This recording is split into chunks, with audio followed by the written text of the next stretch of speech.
नमस्ते साथियों, कैसे हैं आप सब। आशा करता हूँ आप लोग सब अच्छे हैं, स्वस्थ हैं। तो आज जो है एक हमारा गुड न्यूज़ है कि power grid corporation of India limited जो है ये हमारा एग्जीक्यूटिव ट्रेनी 26 बैच का फाइनल नोटिफिकेशन इन्होंने 25 मार्च को रिलीज़ किया हुआ है। तो सबसे पहले, जैसे कि आपको पता रहता है कि मैं कोई भी जॉब नोटिफिकेशन स्टार्ट करने से पहले मैं उसका लास्ट डेट बता देता हूँ। तो PGCIL में भी अप्लाई करने के लिए इसका जो लास्ट डेट है 15 अप्रैल 2021 रात के 12 बजे तक है। ठीक है, तो यहाँ पे ये जो नोटिफिकेशन है ये इसका एक शॉर्ट नोटिस जारी किया गया था 6 अक्टूबर 2020 को। ठीक है, तो अब जो आया हुआ है ये फाइनल नोटिफिकेशन है। तो power grid corporation of India limited जो है ये हमारा गेट 2021 के बेसिस पे, स्कोर के बेसिस पे ET रिक्रूट कर रही है। ठीक है, तो चलिए फिर डिस्कस किया जाए इसके बारे में। तो देखिए, ब्रांचेस जो कि हमारे है इसमें वो क्या क्या है, इलेक्ट्रिकल, इलेक्ट्रॉनिक्स एंड सिविल। तो इलेक्ट्रिकल का अगर मैं बात करूं तो देखिए आपका 20 पोस्ट है इन टोटल, इलेक्ट्रॉनिक्स के लिए 10 पोस्ट है और सिविल के लिए 10। तो अगर आप इलेक्ट्रिकल से अप्लाई करना चाहते हैं तो आपको गेट जो है वो EE में आपने दिया हो तो आप अप्लाई कर सकते हैं। अगर आप इलेक्ट्रॉनिक्स से अप्लाई करना चाहते हैं तो आपका गेट का पेपर ECE से आपने दिया हो, या अगर आप सिविल से देना चाहते हैं तो आपका पेपर कोड गेट का सिविल इंजीनियरिंग होना चाहिए। ठीक है, ये आपका कैटेगरी वाइज जो भी सीट डिस्ट्रीब्यूशन है वो दिया हुआ है, आप देख सकते हैं। ठीक है, अब एलिजिबिलिटी क्राइटेरिया की अगर मैं बात करूं तो देखिए एलिजिबिलिटी क्राइटेरिया के लिए जो है हमको वो फिर से जो पुराना नोटिफिकेशन जो कि 6 अक्टूबर को आया था उस पे जाना पड़ेगा। ठीक है, तो अगर मैं वहां पे थोड़ा सा आप लोगों को बताता हूं कि वहां पे क्या दिया हुआ है तो देख सकते हैं आप लोग। देखिए ये हमारा 6 अक्टूबर को आया था ये नोटिफिकेशन, तो यहां पे सब दिया हुआ है। एलिजिबिलिटी क्राइटेरिया देखिए जो मैं आपको पहले बता चुका हूं कि अगर आपको इलेक्ट्रिकल से अप्लाई करना है तो आपको EE गेट से देना पड़ेगा। ठीक है, इलेक्ट्रॉनिक्स के लिए ECE से और सिविल के लिए CE से। और सिर्फ एक चीज ध्यान दीजिए, सिर्फ गेट 2021 ही अप्लाइड है ना। अगर आप गेट 2020 या उससे पुराने गेट स्कोर एप्लीकेबल नहीं है, सिर्फ आपका गेट 2021 का ही जो है वो गेट स्कोर एप्लीकेबल है। अब देखिए अपर एज लिमिट जो है वो 28 इयर्स है जनरल कैटेगरी के लिए। ठीक है, अनरिजर्व कैटेगरी के लिए 28 इयर्स है ऑन 31/12/2020। ठीक है, तो ये एज लिमिट आपका 31/12/2020 को होना चाहिए। अब अगर मैं एसेंशियल क्वालिफिकेशन की बात करूं तो देखिए इलेक्ट्रिकल के लिए ये सारे अलाइड ब्रांचेस जो है ये हमारे एलिजिबल है। Electrical power, electrical and electronics EEE भी आपके इलेक्ट्रिकल के अंडर से आएगा। Power system engineering, power engineering. ठीक है, तो ये जो है हमारे क्या हो गए, ये इलेक्ट्रिकल के अलाइड ब्रांचेस जो है वो हमको दिए हुए हैं। अगर आप इलेक्ट्रिकल से अप्लाई करना चाहते हैं तो आपका बीटेक इसमें होना चाहिए। अगर मैं इलेक्ट्रॉनिक्स की बात करूं तो देखिए इलेक्ट्रॉनिक्स के लिए इलेक्ट्रॉनिक्स या electronics and communication, electronics and telecommunication, electronics and electrical communication and telecommunication engineering, और सिविल के लिए सिर्फ सिविल है आपका। और मिनिमम परसेंटेज जो होना चाहिए वो क्या है, 70% होना चाहिए आपका। ठीक है, आपका चारों सेमिस्टर का एग्रीगेट जो है, सॉरी चारों सेमिस्टर बोल रहा हूं, चारों ईयर का या 8 सेमिस्टर का जो एग्रीगेट है एवरेज जो कि वो आपका 70% बनना चाहिए। ठीक है, फाइनल ईयर स्टूडेंट्स जो है फाइनल ईयर वो भी एलिजिबल है, बशर्ते कि आपका 7th सेमिस्टर का मार्कशीट तक आपको 70% मिल जाना चाहिए। ठीक है, और आपका फाइनल रिजल्ट जो है वो 14 अगस्त 2021 तक आपको मिल जाना चाहिए। मतलब आप प्रोविजनल डिग्री इस डेट तक लेके अगर आप आए तभी आप अप्लाई कर सकते हैं ना, इसके बाद अगर होगा तो नहीं हो पाएगा, है ना। और CGPA जो है आप जो भी कन्वर्ट करते हैं ना, तो उसके लिए जब आप इंटरव्यू में जाते हैं तो आपको उसका जो भी आपका यूनिवर्सिटी की तरफ से जो भी आपको प्रोवाइड किया रहेगा कि आपने कैसे कैलकुलेट किया, आपको वो लेके जाना पड़ेगा। ठीक है, इंटरव्यू में। अब अगर रिलैक्सेशन की बात करूं तो देखिए 40% एंड अबव ही जो रहेंगे, जो लोग आपके अगर पीडब्ल्यूडी से अगर कोई कैंडिडेट अप्लाई करना चाहता है तो उसके लिए 40% एंड अबव आपका डिसेबिलिटी होना चाहिए, ठीक है, 40% and above.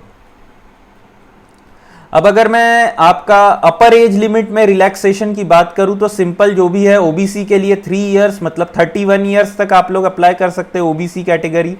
SC ST 5 years और मतलब 33 इयर्स तक आप कर सकते हैं, और पीडब्ल्यूडी के लिए 38 इयर्स तक का दिया हुआ है, ठीक है। तो ये एकदम सिंपल सा है। और अगर सिलेक्शन प्रोसीजर की बात करूं तो सिर्फ गेट 2021 का स्कोर लिया जाएगा, उसके बेसिस पे आपको शॉर्टलिस्ट किया जाएगा। किसके लिए? ग्रुप डिस्कशन और पर्सनल इंटरव्यू के लिए। सेकंड पॉइंट क्या दिया हुआ है? Eligible candidates will have to appear for corresponding paper of GATE 21, that is electrical engineering, electronics and communication and civil engineering, ठीक है। तो आपका जो भी मार्क्स आपको किस बेसिस पे शॉर्टलिस्ट किया जाएगा? मैंने बोला गेट स्कोर के बेसिस पे, उसमें भी जो आपका नॉर्मलाइज्ड मार्क है उसके बेसिस पे किया जाएगा, ठीक है। अब देखिए, कैंडिडेट्स के लिए मस्ट क्वालिफाई इन पर्सनल इंटरव्यू। ऐसा नहीं कि अगर आपका गेट स्कोर बहुत ही अच्छा है लेकिन आप पर्सनल इंटरव्यू में अच्छा नहीं कर पाए तो आपको डिस्क्वालीफाई करना पड़ेगा। मिनिमम एलिजिबिलिटी है आपका गेट स्कोर के लिए भी और आपका इंटरव्यू के लिए भी। तो मिनिमम कितना है? 40% आपको जो भी इंटरव्यू का मार्क्स रहेगा उससे आपको 40% मार्क्स आपको मिनिमम क्राइटेरिया है आपको इंटरव्यू में क्वालिफाई करने के लिए, ठीक है। और ओबीसी, एससी, एसटी और पीडब्ल्यूडी के लिए 30%। वेटेज क्या है? देखिए, आपका गेट 21 का जो मार्क्स है उसको 85% वेटेज दिया जाएगा, 3% आपके जीडी के मार्क्स को दिया जाएगा, ठीक है, और 12%, ठीक है, 12% जो मार्क है आपका पर्सनल इंटरव्यू। तो अगर ऐसा है तो मैंने क्या बोला था, इसका 40% मार्क आपको चाहिए, मिनिमम एलिजिबिलिटी है। इसका मतलब 12% अगर इसका 100 मार्क्स हुआ तो 85 मार्क्स आपके गेट के पेपर से लिया जाएगा, 3% मार्क्स आपका परफॉर्मेंस जीडी से देखा जाएगा, और 4.8 मार्क्स आपको मिनिमम पर्सनल इंटरव्यू में लाना है क्वालिफाई करने के लिए, है ना।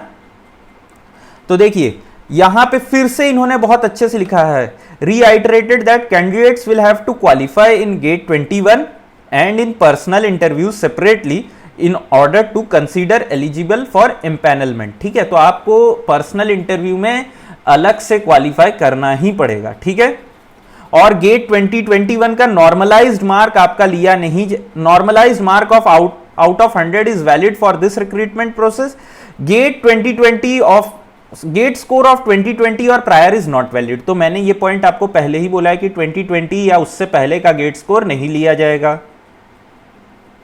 ठीक है। ये सब तो बहुत ही इजी चीजें हैं, इसमें कुछ बताने लायक है नहीं। कंपनसेशन जो है वो बहुत ही अच्छा है, 1 ईयर आपका जो रहेगा ट्रेनिंग पीरियड रहेगा, उसके बाद आपको असिस्टेंट मैनेजर के पोस्ट पे आपको एब्जॉर्ब किया जाएगा कंपनी में, ठीक है।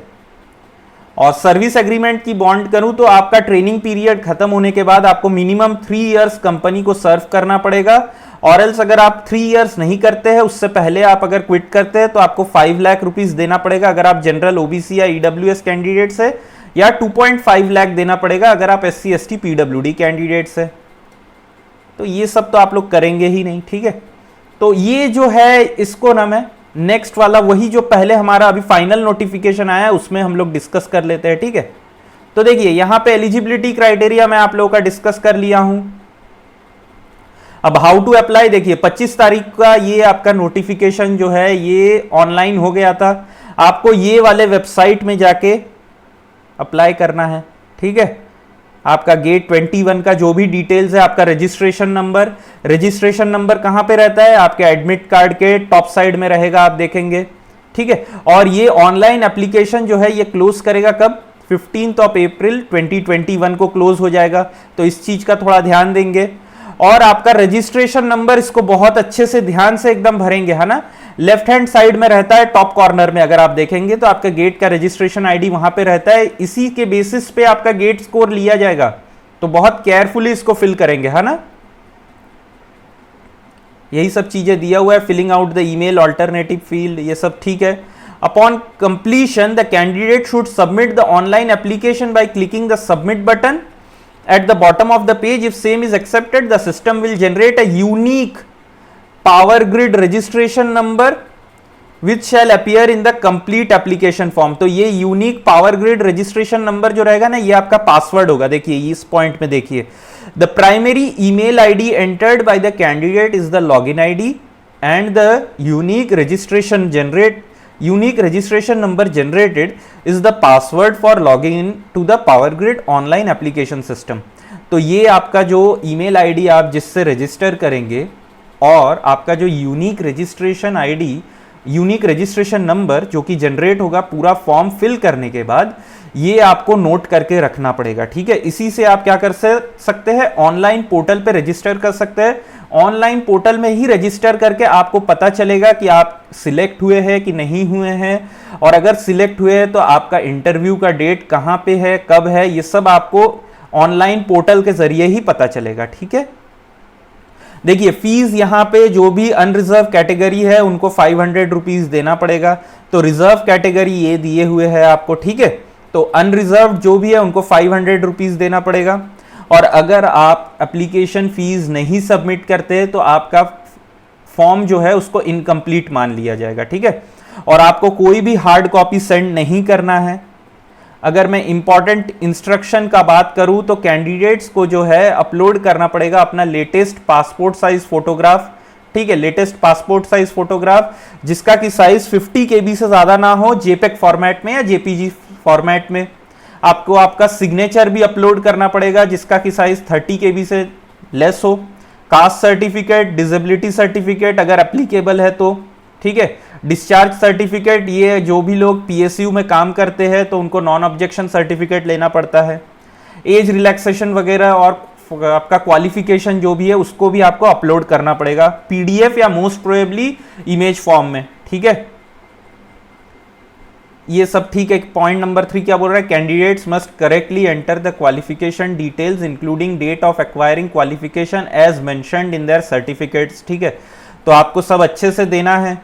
और आपका जो भी आप फॉर्म फिल करने के बाद आप एक उसका प्रिंट आउट लेके रख लीजिए सेफ रहने के लिए. ठीक है, अब 5th पॉइंट क्या बोला है, if candidate is called for GD and interview her और his identity would be verified with GATE 21 admit card, original GATE 21 score card. ठीक है, तो आपको admit card and score card जो है ओरिजिनल वाला जो आप एग्जाम हॉल में लेके गए थे उसको लेके जाना पड़ेगा, है ना आपको, जिसमें कि आपका इन्विजिलेटर ने साइन किया था वही वाला एडमिट कार्ड. और साथ ही साथ आपको आपका valid email ID valid photo ID ले जाना है. ऐसे नहीं कि जेरोक्स लेके चल दिए आप, है ना. तो Aadhaar card, driving licence, passport, PAN card, कोई भी एक आप ले जा सकते हैं आपके इंटरव्यू के लिए. और अगर पेमेंट ऑफ एप्लीकेशन कैसे करना है तो आपको नेट बैंकिंग से आप कर सकते हैं, क्रेडिट कार्ड से या डेबिट कार्ड से. ठीक है, तो आप अगर यहाँ पे नोटिफिकेशन पे जाके क्लिक करेंगे तो यहाँ पे आपको और एक्स्ट्रा इंफॉर्मेशन मिल जाएगा. ठीक है, बाकी तो जो भी है आपका इंपॉर्टेंट डेट दिया हुआ है. तो देखिए मैं आपको पहले ही स्टार्टिंग में ही बोल दिया हूं कि 15 अप्रैल आपका लास्ट डेट है. तो जो भी लोग एलिजिबल है आप लोग प्लीज इस फॉर्म को भर दीजिए. बहुत ही अच्छा रिक्रूटमेंट है मतलब.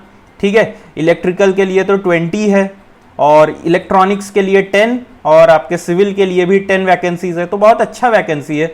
और पावर ग्रिड जो है ये भी बहुत अच्छा कंपनी है, आप सभी को पता है. तो प्लीज आप लोगों से रिक्वेस्ट है कि इसको भर दीजिएगा. और अगर आप लोगों को आज का सेशन पसंद आए तो प्लीज आप लोग लाइक, शेयर और सब्सक्राइब कर दीजिए. इससे क्या होगा कि मेरा चैनल भी थोड़ा सा ग्रो हो जाएगा.